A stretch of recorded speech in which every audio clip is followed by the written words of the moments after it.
Listen up, everyone, because we are looking at an absolute masterclass in how the game is rigged against you. And if you think this does not impact your bank account, you are living in a dream world. On the morning of May 19th, 2026, we have proof that the man in the Oval Office is treating the federal government like his own personal brokerage firm. We are talking about hundreds of millions of dollars in trades in just the first 3 months of this year. And let me tell you, when you see the names Nvidia, Palantir, Boeing, and Tesla all popping up in a presidential disclosure form, you need to ask yourself if you are playing the same game. I spent years watching these guys operate, and it never changes. Whether it is the congressional insiders or the folks at the top, they are always front, running the public. You see, back when I was first starting out, I thought I could trade alongside the big fish, but that is a sucker-s bet. I remember sitting at my desk looking at my meager savings and wondering why I could never get ahead. It was because the deck is stacked. Let us talk about the math, because this is where the truth hurts. If you have $10,000 and you get a 2% annual return, you are fighting a losing battle against inflation, especially when energy costs are spiking because of these geopolitical headaches. But if you take that same $10,000 and you put it into a low-cost broad market index fund like VU,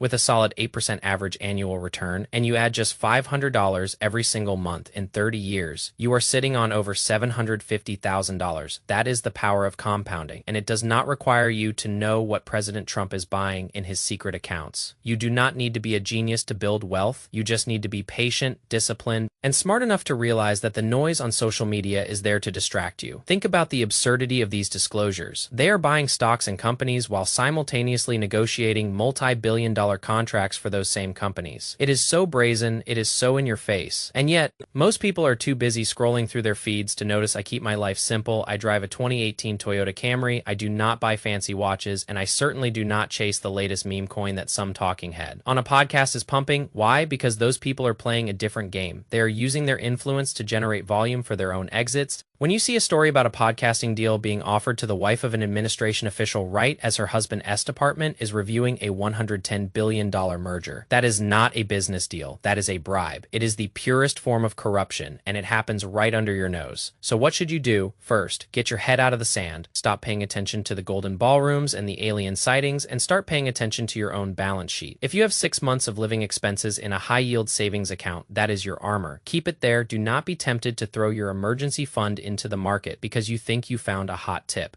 The market is currently a house of cards held up by liquidity and political favors. If the music stops, you want to be the one with cash, not the one with a margin call. I have seen too many friends lose everything because they were over-leveraged. They had 50 times PE tech stocks. They had crypto portfolios that were basically glorified slot machines. And when the volatility hit, they were forced to sell at the bottom. Do not be that guy. You have to be the guy who buys when everyone else is puking. You have to be the guy who is liquid when the opportunities present themselves. The reality is that the US economy is facing massive structural risks, from supply chain failures to energy price shocks, and if you are not prepared, you are going to get run over. Look at the way these politicians are acting. They are acting like it is a joyride, snorkeling at national monuments, filming reality shows while the airports are falling apart. It is disgusting. It shows a complete lack of respect for the office and for you, the taxpayer. But instead of getting angry, use that energy to focus on your own production. You are the ultimate asset. Your labor, your skills, and your ability to save are the only things that you truly control. If you can save 20% of your income, you are winning. If you can invest that money consistently into productive assets, you are building a future. The rest of this stuff, the scandals, the drama, it is just noise. And if you let it dictate your emotional state, you are losing. I will be here every single day to break down the reality of what is happening, because someone has to tell you the truth. Someone has to show you the math. And someone has to tell you to put the phone down, save your money, and get back to work. Because at the end of the day, your success depends on your habits, not on what a politician is doing with their portfolio. Stay sharp, stay liquid, and keep your eye on the prize. Because the long-term wealth is built in the boring moments, not in the scandals.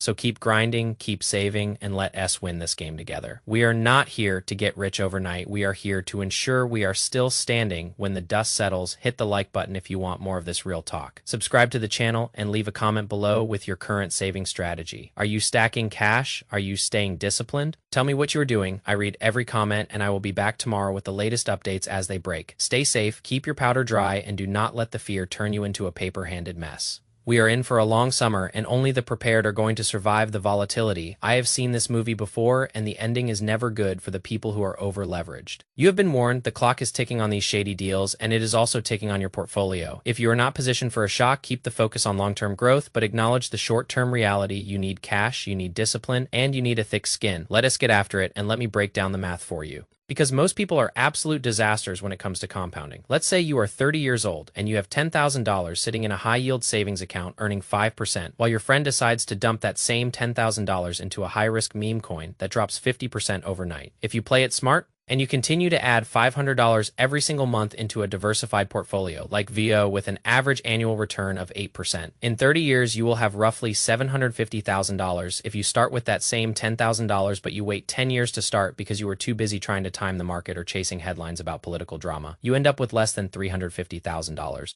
That is a $400,000 difference. That is the cost of your indecision. That is the cost of not being disciplined. And honestly, that is the cost of listening to the wrong people while the world is arguing about whether or not we should care about these stock disclosures. I am looking at my Vanguard statements. I am looking at my cash allocation. And I am looking at how I can tighten up my budget to survive a potential energy shock. I stopped buying those $6 artisanal coffees 3 years ago. I drive a 2018 Toyota Camry that has 90,000 miles on it, and it runs like a dream. Why would I trade that in for a new car and an $800 monthly payment when the world is on fire? It makes zero sense. You need to stop focusing on consumption and start focusing on production. You are the asset, your labor is the asset, and your ability to save is the greatest weapon you have against this geopolitical and political nonsense. I see people on Instagram posting their vacation photos while the markets are being turned into a playground for the elites. It is pure insanity. Your financial future is not guaranteed by the strength of the US dollar or the stability of the political landscape. It is guaranteed by your savings rate. And if you are not saving at least 20% of your income right now, you are in danger. I do not care if you think inflation is transitory or if you think the Fed has it under control. The data is the data, and the data says that we are in a period of extreme fragility. I am talking about supply chain disruptions. I am talking about energy price hikes. I am talking about market volatility. You need to prepare for the worst and hope for the best. That is not pessimism. That is just basic risk management. If you have $1,000 in your emergency fund, that is not enough. You need 6 months of expenses at least. And I suggest you keep that in a high-yield savings account or treasury bills. Do not put your emergency fund in the stock market, because if the market crashes at the same time you lose your job, you are finished. I have seen it happen. I have seen good people lose everything because they were too greedy. Do not be that guy. Be the guy who has 6 months of cash, no high-interest debt, and a long-term plan that does not depend on the next presidential tweet. I see the reports of all these transactions and it all sounds like noise to me. They are playing a game of chicken, and the market is the one that gets hit by the debris. So what do? You stay the course, you keep buying your VU, you keep your cash high, and you ignore the pundits who are screaming about the end of the world. Because the world has been ending since I was born and the stock market has still gone up, but you have to be able to survive the volatility to get the long-term gains. So if you are worried about the political situation, that is good. That means you have a brain, but do not let that worry turn into inaction. Make a plan, stick to the plan, and stop over. Leveraging your life.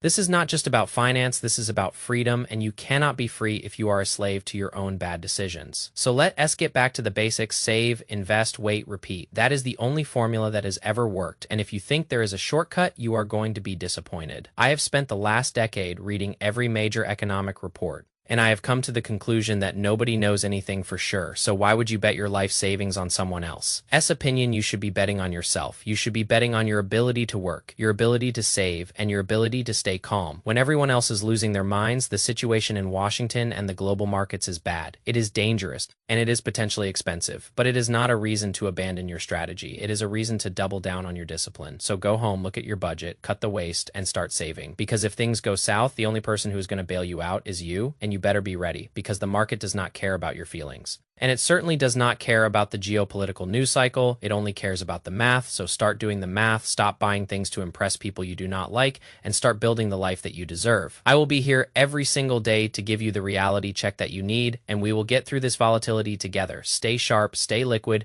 and keep your head in the game, because this is just the beginning of a very complicated year. And if you are still listening, you are already ahead of 90% of the population. So keep pushing, keep building, and never let the fear dictate your moves, because you are in control. At least you should be. And that is all that really matters. I have been analyzing these charts for hours, and the trend is clear. Volatility is rising, and the only way to beat it is to have a long-term perspective. So stay focused on the 30-year horizon, not the 30-minute news cycle, and you will be just fine. I promise. Let us keep going. There is so much more to talk about, but for now, just focus on your foundation. And remember that I am on your side. So reach out in the comments, ask me anything, and let us keep the conversation going. Because together we are stronger, and together we will survive whatever comes next. This is DD07 signing off, and I will be back later today with another update. Stay safe, keep your powder dry, and do not let the fear turn you into a paper-handed mess. Keep grinding, keep saving, and let's win this game together. We have come this far, and we are not stopping.